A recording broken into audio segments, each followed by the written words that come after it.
Good evening, I'm David Reed, and we begin tonight with breaking news on the high-profile trial of Smith versus McDougal, a case where a father is being held responsible for the devastating school shooting committed by his son.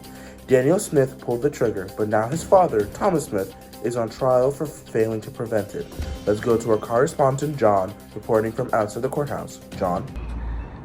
Thank you, David. A tense day in the court as the jury heard powerful witness testimonies and passionate constitutional arguments in the Smith versus McDougal case that may very well redefine parental responsibility and Second Amendment. Let's take a look at some of today's courtroom footage, shall we?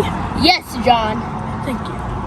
This isn't about rights, this is about recklessness. Mr. Smith left his gun unlocked in an unsecure area, and now his son grabbed the gun and went to go shoot a bunch of children.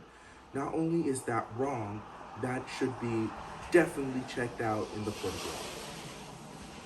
So my son Aaron, he woke up just to go to school like a regular school day, and I now never get to see him again. All because of I can't. So, Braxton, the question now turns to the judge. What the constitutional question must he weigh in order to reach a verdict? Yeah, Braxton, what should we think of? Thank you, Rachel. Yes, in order to answer that, we have to go back to our very own Constitution. The Second Amendment reads, "A well-regulated militia, being necessary to the security of a free state, the right of the people to keep and bear arms shall not be infringed." What exactly does that mean, though? Well, over the years, interpretations have changed. In the 1700s, militia meant everyday citizens, neighbors ready to defend their town. The right to bear arms? It was necessarily a civic duty at that point.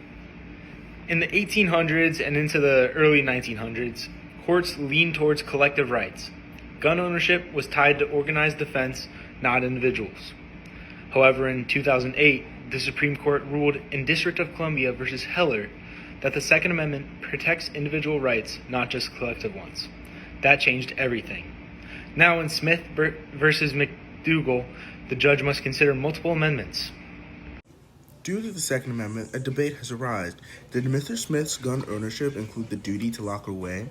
Prosecution says rights doesn't erase the responsibility, but the defense, on the other hand, says no law required a safe.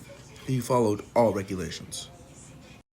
Defense argued that the police search of Smith's home lacked specific cause.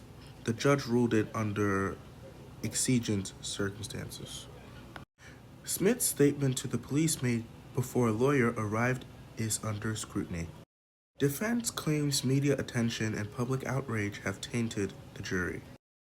A wrongful death lawsuit from the victim's family is also in motion, meaning the legal battle is far from over. And let's not forget the precedent of U.S. v. Lopez, where the Supreme Court limited Congress's power over guns in schools, emphasizing that the Constitution places limits on federal overreach, but not necessarily on state level or individual accountability. The nuance may shape this verdict. A very powerful analysis, Braxton. Tomorrow, the jury begins deliberations. The outcomes of the Smith versus McDougal could shake the legal foundations of how we understand gun rights, personal liberty, and parental responsibility here in the United States. We'll have the verdict live when it breaks. Until then, stay tuned, continued coverage, legal breakdowns, and voices from across the country. For now, I'm David Reed. Good night and stay informed.